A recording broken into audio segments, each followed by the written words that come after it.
In one of my comment sections, somebody made a statement. He said, I came to church. He said, I don't know what speaking in tongues is. I just came to church. I heard them speaking. I just joined them. She now said, God forgive me, you.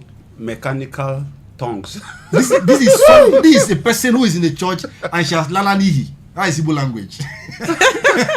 So you see, trends is eating up the church. It's eating up spirituality. Because now, if you ask a child now, what do you think spirituality is? They'll tell you it's somebody who speaks in tongues, somebody who does like this, somebody who does this particular. So having the form of godliness, like you rightly said, right? But the thing that shows you are spiritual is the fruits you bear. It's really not even the acts, the things you do, because anybody can do them. I mean, a herbalist can leave a herbalist's shrine where a toxid, like Pastor Sassi said, come to church and say praise the Lord and start speaking in tongues, and you would think that particular herbalist has the Holy Spirit in him, whereas that man has a shrine at home, but you didn't see that part. So it's only the fruit he bears that qualifies him to be either spiritual or not what he does on that stage. And worship leaders don't understand this, so they copy all these exactly to make them look like they are spiritual, whereas they lack the fruits that shows they're actually spiritual. And it has crept into the church. You give somebody a session to probably take a song in the choir, and the person thinks that that's the moment for me to show that I'm a music minister, and the person begins to do all of those demonstrations.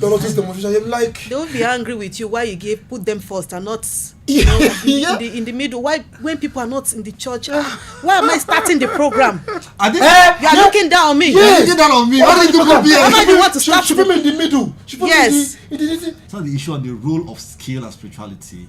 Yeah, I'd like to take a last word from every one of you about this particular issue. I start with Pastor Success. So what's the last thing you have to say about the role of spirituality, about the role of skill and spirituality when it comes to church music and choir choristers? I would say that both of them are equally important, but the one that is most important is your spiritual connection.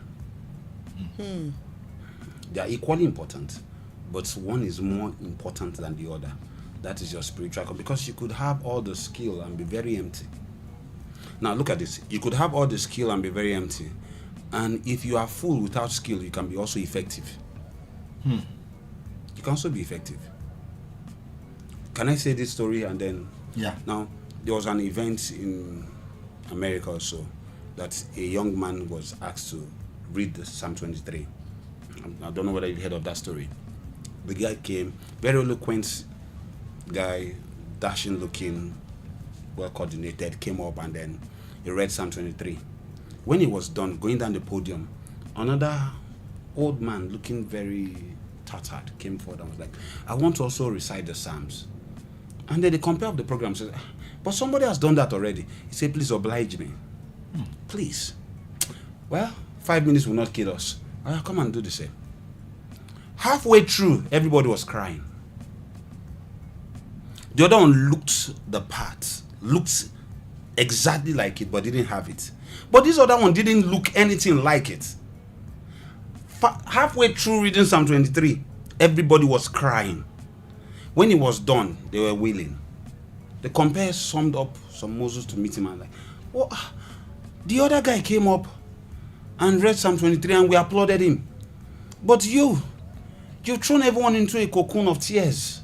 What happened? What's the difference? He said, that man knows the psalm. I know the shepherd. So there's a spiritual connection that makes you, whether you are skillful or not, even though we would drive for skill, is important because it helps those who are worshiping you help direct them. Yeah. But you don't direct them to where you don't know. That's why your spiritual connection is very important. You call them praise leaders, worship leaders. Now, if you're leading me, you should be in front. So you must be taking me to somewhere you've been. You can't take us to where you've not been. So if you've not been there, how are you going to take me there? You only take me to as far as you've gone. That's why your spiritual connection is very, very key. Very, very. As I see some people paying attention to, they do voice training. I have friends who sit down at home, la la la la la la. They do all sorts, all right. But you won't see them study, you will see them pray. No time for meditation, no time for spiritual exercise. None of those things. His own attention is, let me just get my voice to a point where, when any ear hears me, it tingles. Focus on skill and not. So your spiritual connection is very, very important. In as much as Your the skill is required, but you have to be spiritually in Alright, so- alignment. A champion, I'm a champion, a champion.